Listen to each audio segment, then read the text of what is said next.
Hi, I'm Dr. Bill Cushing, and have you ever asked yourself, why is the economy growing so slowly when the Federal Reserve has been pumping money into the economy so aggressively and keeping interest rates so low?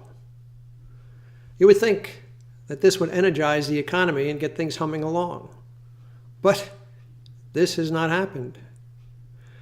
The latest growth rate in the gross domestic product for the United States economy was 1.4% for the first quarter of 2017. That's right, 1.4%. This can only be described as anemic economic growth. A gross domestic product growth rate of 3% or higher would be a better growth target. So why is our economy growing at such an anemic rate? It could be that people are not increasing their spending. They are not spending their money on unnecessary goods and services. It could be that the large amount of money that the Federal Reserve has pumped into the economy has not been allowed to reach the people of the United States. And if it has not reached the people, then who has gotten it? Well, let's take a look and figure it out. Here is a graph put out by the St. Louis Federal Reserve under the title of FRED. That's Federal Reserve Economic Data. It shows the velocity of money. It shows the number of times $1 is spent to buy goods and services. If a dollar increasingly changes hands, then the number of economic transactions is also increasing. The velocity of money is then high. On the flip side, if a dollar changes hands less, there is less economic growth, fewer transactions. The velocity of money is low.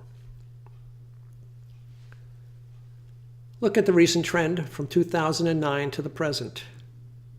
It is definitely down. So dollars are being exchanged less in the U.S. economy. A lower velocity of money, in turn, means less economic growth. Fewer goods and services are being purchased. Now, this is probably due to two issues. The first is the loss of confidence in the ability of our government to sustain economic growth. The second is less money in the hands of the majority of Americans. Look at this FRED chart. It shows money in circulation versus money being held by banks as reserve balances. Almost twice as much money is being held as bank reserves, as money is being allowed to circulate in the economy. So the banks have the money, not the people of the United States. The money being held as bank reserves decreases the velocity of money and guarantees low economic growth for the U.S. economy.